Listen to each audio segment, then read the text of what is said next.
In 2024, the music industry had high-profile releases that, despite huge anticipation, failed to live up to the hype. In this video, we'll look at 10 of the most disappointing albums of 2024. 143 by Katy Perry.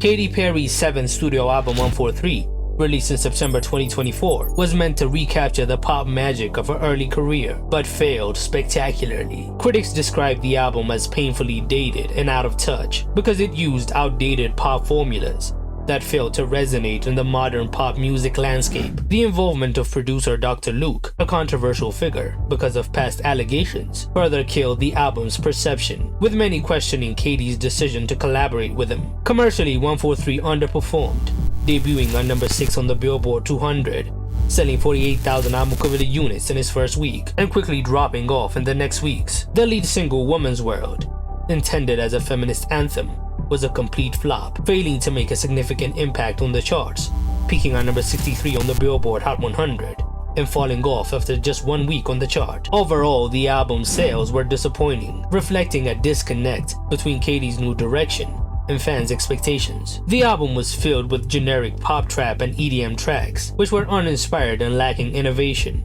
Ultimately, 143 was seen as a testament to Katy's struggle to adapt to the evolving music industry, and her once effective pop strategy no longer works in the 2020s. Radical Optimism by Dua Lipa. Released on May 3, 2024, Dua Lipa's 3rd studio album Radical Optimism was introduced with the promise of psychedelic pop-infused tribute to UK rave culture, but it wasn't really a big pivot to her earlier sound. It arrived with huge hype, as it was the follow-up to her legendary album Future Nostalgia after a 4-year break, which only built the anticipation. Even though it was a well-made album with mass appeal, it lacked innovation. It wasn't bad, but it didn't live up to the hype. Commercially, Radical Optimism debuted on number 3 on the Billboard 200, with first week sales of 85,000 units, which did not live up to expectations. The singles fell short, as they didn't perform that well on the charts. Dua Lipa went on tour after the album, but the new material did not get the same reception as her previous hits did, which showed a decline in her momentum. Y2K by Ice Spice. Ice Spice's debut studio album Y2K was released on July 26, 2024. The album featured collaborations with artists like Travis Scott, Gunna, and Central C, but it was a big disappointment. Despite the anticipation, the album debuted on number 18 on the Billboard 200, with first week sales of 28,000 album equivalent units, which was a huge flop, considering all the hype. Ice Spice doesn't have the talent to carry a whole album. She's good in 2-minute singles. Critically, the album received mixed reviews. It sounds like the same song over and over again, and even when she tries a new sound, she fails to make it stick. Critically, it received mixed reviews, with many describing the album as a throwaway, suggesting it lacked the depth to make a lasting impact. I mean, it has already been forgotten, and Ice Spice's career is hanging on by a thread. She has been getting a lot of hate online, and it seems like her 15 minutes are over. She needs a big hit to spark her career back to life. This Is Me Now by Jennifer Lopez. Jennifer Lopez's latest album, This Is Me Now, released in February 2024, was intended as the sequel to her 2002 album This Is Me Then, reflecting on her personal growth and experiences over the past 2 decades. However, the album was met with mixed reviews. The production was described as lackluster, and the songwriting was criticized for being uninspired and cliched. Commercially, the album underperformed, debuting on number 38 on the Billboard 200, and failing to produce any significant hits. The lackluster performance led to speculation about her future in the music industry. Reports suggested that following the album's release, Jennifer was eager to produce a big album with a big dance hit to revive her career, indicating her dissatisfaction with the performance of the album. The album's themes were centered around love and personal reflection, and was inspired by her relationship with Ben Affleck. However, that relationship didn't last long after the album's failure. That highlighted challenges veteran artists face while trying to stay relevant in an ever-changing music landscape. Overall, This Is Me Now was a missed opportunity to revive J-Lo's career. Dopamine by Normani.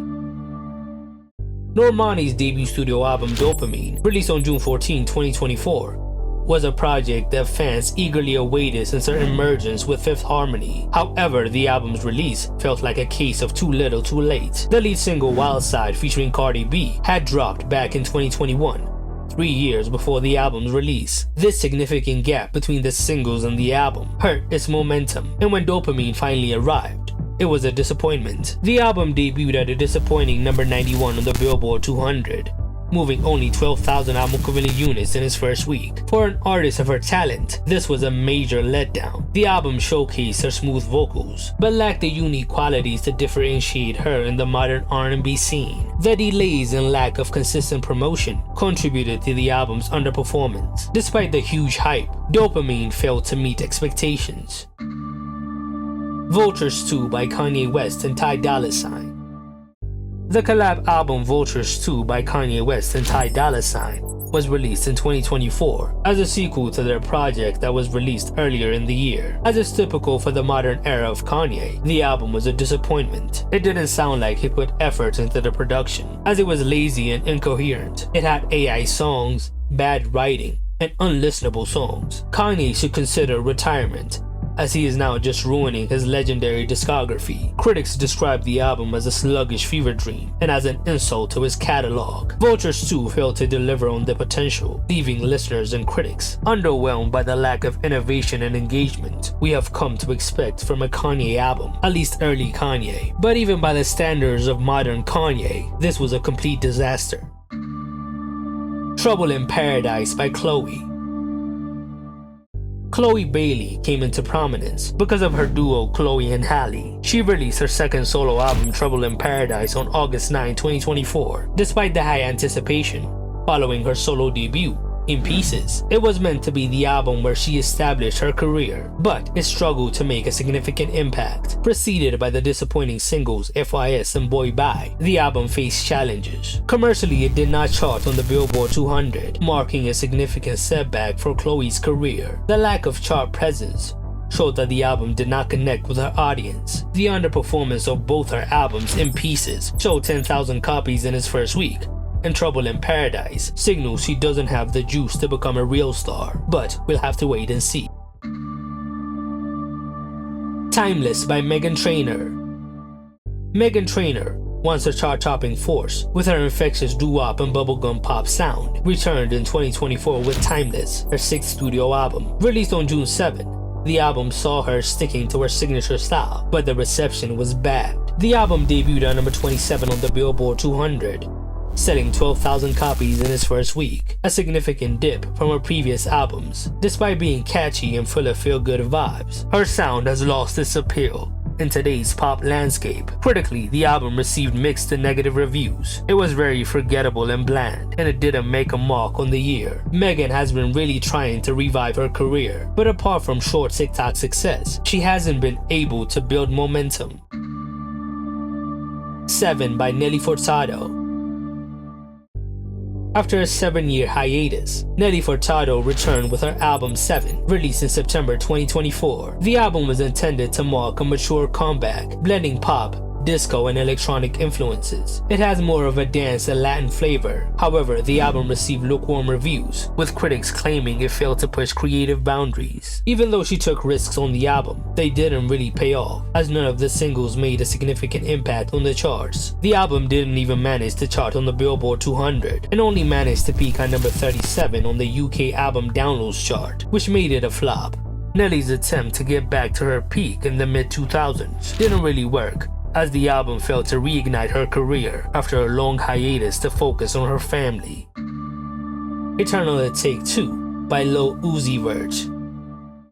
Lil Uzi Vert's Eternal at Take 2, the sequel to his acclaimed 2020 album, was highly anticipated by his fans, eager to see what sound he would come with. Released in mid-2024, the album aimed to build upon the futuristic themes and experimental production of its predecessor. However, Eternal at Take 2 was a disappointment. The album lacked the originality and energy that characterized the first installment. It didn't spawn any big hits, as it came and went. Many people don't even remember it dropped. The album debuted at number 3 on the Billboard 200, with 59,000 album equivalent units sold in its first week, which was a flop by Uzi's standards. The album's underperformance serves as a reminder of the difficulty difficulties artists face when attempting to recreate the success of their previous work, which only builds expectations high, setting them up for failure. And Eternal Atake failed to live up to the legacy of the original. Which disappointing albums of 2024 did I miss? Tell me in the comments below.